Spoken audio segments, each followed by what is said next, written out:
Hey guys, welcome back to the REVan channel. We're in Carlisle, Pennsylvania once again for the All Ford Nationals. Today's Thursday, it's the first day of the event, and I was just walking around kind of scoping things out, and I saw this 1960 Ford Wagon behind me, and I heard it idling, and it definitely didn't sound stock. This is Colin Clear, it's his car. We're gonna take a look. I got a little peek under the hood, and you guys are gonna like it. But before we get started, help us out. Hit that subscribe button if you haven't already done so. Leave a comment if you like the video, and make sure you hit that like button. It helps out our channel. So Colin, what do you say we get cranking? Sure. All right, so Colin, 1960 Ford Wagon is a country squire? Country sedan. Country sedan. Yeah. And wow, it looks all white. What caught me was I got a sneak peek under the hood. I'm not sure what I saw, but I heard it idling. It sounds really good. Yeah. And I also saw that you got the painted white wheels that had that early 60s, mid 60s drag racing look. Sure. So tell me about the car. Sure. 60 country sedan, 9-passenger. My son and I built it. Kind of like a quickie build, but 427 FE, 4 1/4 stroke, so it's 486 cubic inches. C6 until I put a TKX in there. You know, Willwood brakes, bunch of hidden stuff, nice 9-inch, 31 spline axles. Cruiser. Well, let's dig right in and look under the hood. Because first of all, before you pop that hood, look at the styling on the front end, man. This is just such a neat car. Ford had it going on in 1960. Lot of style, lot of detail, right down to the way the grille is done with the little openings, all metal. The beautiful Ford emblem right there. And now we can look under that big white bonnet to reveal this. The 427. Tell me about this engine. Yeah, so I ended up getting the engine sight unseen. Someone called me about it. I went and purchased it. Had it apart, so did 4 1/4 stroke.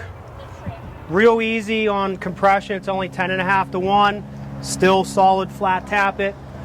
I just wanted enough cam and head to be able to rev it to 7,000. Top end went out to FE Specialties in California. It's all ported, port matched, bigger valves. Carburetor's been worked, recurved a distributor, so a lot of hidden things, but it idles nice and revs pretty high for a big stroke FE. So you've done quite a few of these conversions, and then I understand that you're pretty heavy into the stick shift conversion stuff. Yeah, so we do a lot of 5-speeds. TKXs behind small block, Fords, FE Fords, even did one in a Cammer, other brands. And that's your son there? Yep, that's Blake.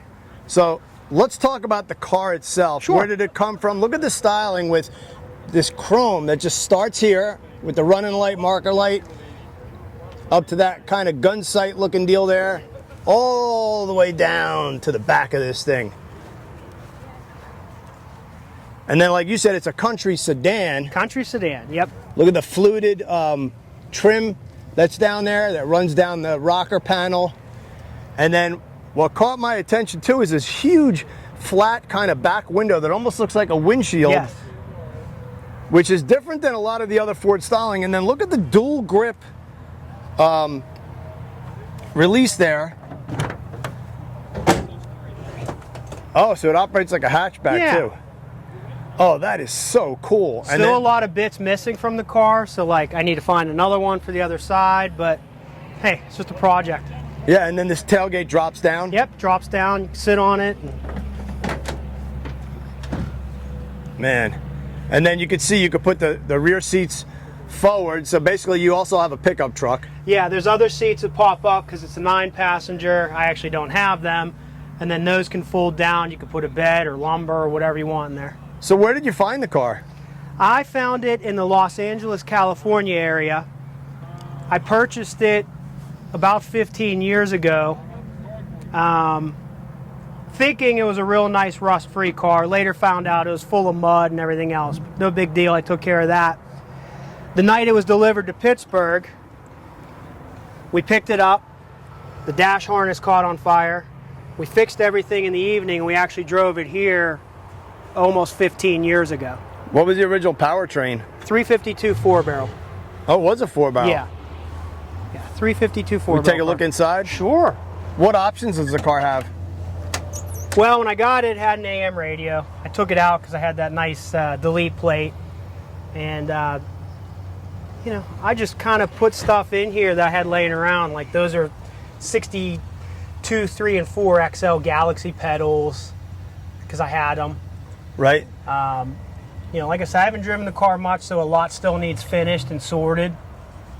But things were mechanical back then. Look Sure. at like the, even though it's an automatic, the shifter mechanism is outside, it's exposed, turn signal, and then you still had the kind of the jet fighter looking fuel gauge there and temp gauge. I see how you got all ones on the odometer. Well, it worked for a mile, and then I got to pull that out and rebuild it. It didn't like it moving, so. Right, now the two lights next to the Prindle switch, are those Yes. the turn signals? No, I have oil pressure and generator dummy lights. These are the turn signals. Oh, up there, here. okay. Yep. That's cool, and then the block off plate like you said. Yeah. And the Block red off radio. dash. Yep. With the chrome kind of inserts. I love multicolor interiors. Yes. This thing is cool, and there's the Ford plate. Look at the door hinges too. And one thing that's unique about these cars compared to modern cars is look how the door opens completely outward of the rest of the body. Like it does not tuck. When you open the car, you know, the door on a new car, the front of the door tucks into the body. Sure. This whole thing is hinged and goes and swings out. So you go ahead and shut that. Look at that. And then the whole door shuts, finishes off that body line. So the car came from California. Yeah. It was not nice. It was rusty all through here. And I have a lot of NOS 60 stuff, but I want to do a Starliner someday, so I didn't use any. It just repaired everything. Like I said, just my son and I did it, a nice quickie job. What wheels were on the car when you got it? 14-inch, so what's neat is the Wagons and the Sunliners had an optional 14 by 4.5, 5.5 14-inch wheel, where usually they're only 5 inches wide. This, I ended up doing, these are 15-inch wheels from, I believe, my 65 Galaxy. And then those are 15 by 8s. I just purchased them from Summit Racing. So tell me why you went with like the drag racing look, because you got the skinny kind of with the Yeah. old school tires, but skinny's on the front, and then kind of like that, you know, painted steel wheel. Yeah, so that's actually, that back tire is, I think it's like a 29 by 10. It's actually a radial made to look like a bias ply. These tires here came off my friend's 6445 Galaxy. Wasn't using them. Those are old bias plies. They need to come off before I start driving this thing. Right. You know, because it's all over. Tires are on order. By the time I get back, they'll be at home. Look how much glass is on this car, everyone. I mean, this is like, you have the A post, B post, C post, and the D post, but it's all glass. It's like a fishbowl. Yes. And go ahead and shut that if you don't mind. Sure. We'll take another look at the back of the car.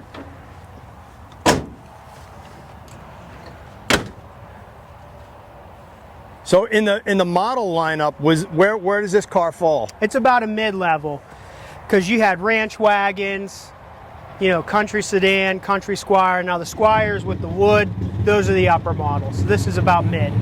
Right. I see you got a tow hitch. Yes. Are the backup lights factory? Yes. They're optional. That is neat. The back window just really intriguing to me, with kind of like the way the fins kind of just drop down into the back of the car. Oh man, this is neat. We hear it run? Sure.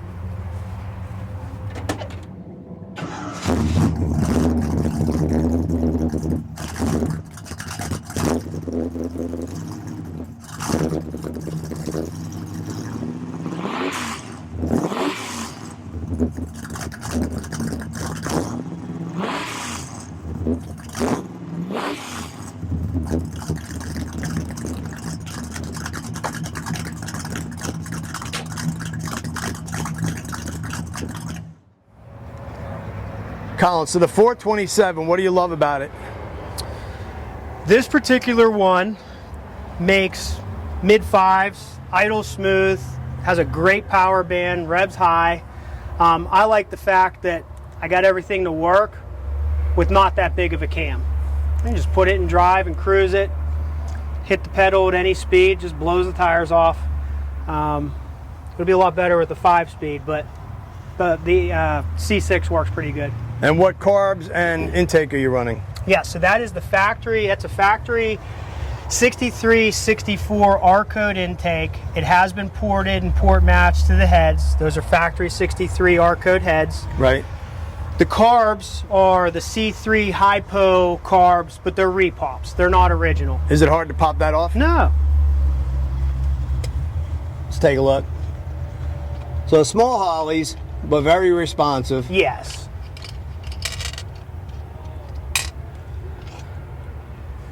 There you go. And unfortunately, there's a kickdown on there now, but just because it's an automatic.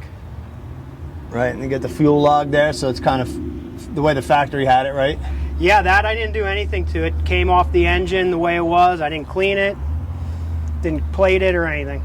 So really just, you got some electric fans, big aluminum radiator, and then I see you got some Willwood brakes. Yeah, just a basic front Willwood kit, rear drums. Oh, this is so neat, man.